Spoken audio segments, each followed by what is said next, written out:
Trae Young and the Atlanta Hawks have been the biggest surprise of the 2021 season thus far. While Young has already shown that he is an all-star level talent a year prior, nobody but Hawks fans really envisioned just how effective he and the team would be thus far into the playoffs. While he was arguably snubbed for an all-star selection this year, Young has spent the better half of the season proving his doubters wrong and showing everyone why he's earned the nickname Ice Trae. And today we're going to discover just how the young star has kept his body primed for a deep playoff run, because we're talking about Trae Young's insane diet and workout. Before we get started, don't forget to like this video and subscribe to our channel so you can stay updated whenever we put out new content. Without further ado, New York's newest villain.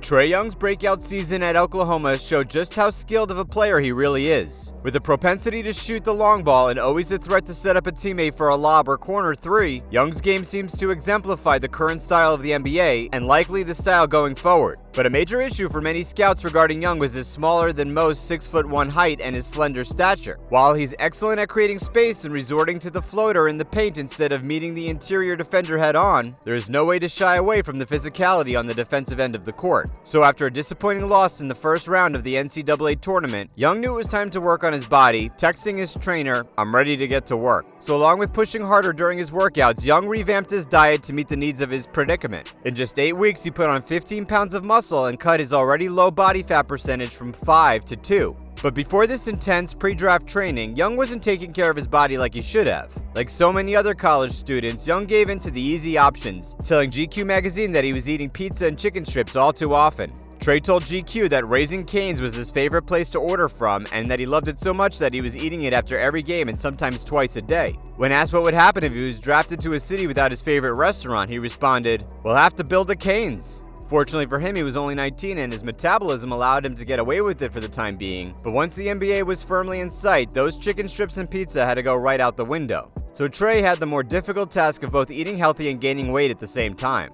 In order to accomplish this, Young started downing protein shakes all day. During this weight gain period, Trae told GQ that he started off his day light, eating a banana or an orange along with his first protein shake of the day. Then after his first workout, it was yet another protein shake along with breakfast. Then for lunch, he would eat something like Chipotle along with his third shake of the day. After lunch and some rest, it was off to yet another workout and then, you guessed it, another protein shake.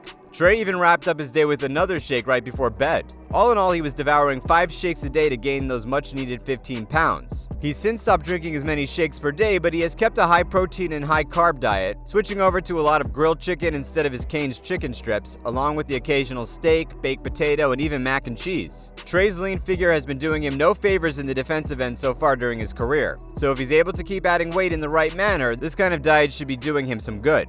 But that's enough about his diet. Let's talk about the non-stop grind he's been on since his high school days. Trae lucked out in a way, as his father Ray played for Texas Tech in the late 90s and was actually quite the baller, averaging 14 points per game and even dropping 41 points on Kansas one game. And like his son, Ray was undersized. At 5'11", his skill allowed him to excel in collegiate hoops, but his dreams of making the NBA were somewhat unrealistic. So when Ray saw the natural talent Trae had at a young age, he knew they had to start training immediately. And when they knew Trae wasn't going to be a towering guy, Ray zeroed in on point guard type drills. They consistently put on shooting drills at the local YMCA, but they also put just as big focus on ball handling and playmaking drills. The days were long. Trae and his dad would get up at 6 a.m. to head to the YMCA in order to start his drills, and they would return later that night after his high school practice. Along with the on-court workouts, Trae obsessively studied film, specifically of highly skilled point guards like Chris Paul and Tony Parker. To further mirror those players, along with others like Trae's favorite, Steve Nash, they worked on quickness and agility.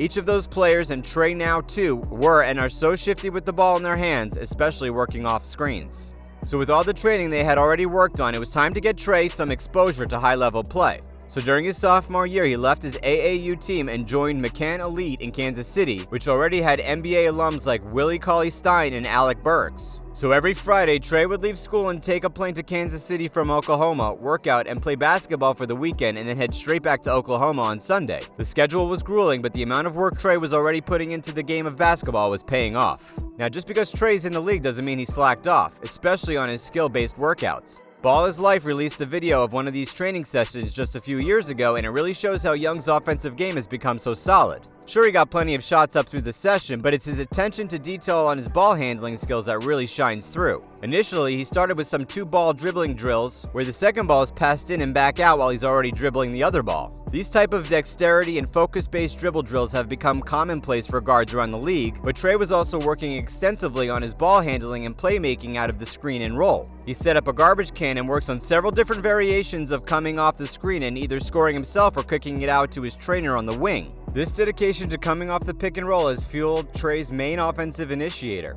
As we've seen this year, once he's able to get the defender on his back, there are so many different options for him considering how many weapons the Hawks have, but it's all about the initial move off the screen and roll. Now, after he works on all these variations, Trae spends the rest of his time focusing on isolation scoring and then finishes it off with spot-up shooting. But like we mentioned earlier, Trae's also worked extensively on his physicality, gaining 15 pounds of muscle in his first year. And he's felt the difference too, telling GQ, "I could definitely see the improvements I've made. I'm very pleased with it. In meeting with teams, they could see the changes, not only in my body and the way I look, but in the way I played and worked out. I'm lucky to have a strength coach like Travel. He helped me with exactly what I wanted to focus on." Once he was drafted by the Hawks, Trae has only upped the ante. Before the start of the season, he released a workout in the sand with a couple of his teammates that seemed particularly grueling. It wasn't enough that they were working out on the sand, but it was also in a relatively steep incline. Trae and a few of his teammates were doing high knees, sprints and shuffles through the incline beach, often with a medicine ball thrown in. It is really a test of stamina, and now that the Hawks are a legitimate playoff threat, Trae is going to need to build all the stamina he can get. That's it for today. How far do you think the Hawks will make it this year? Let us know in the comments below, and don't forget to like and subscribe for more content like this. Have an awesome day.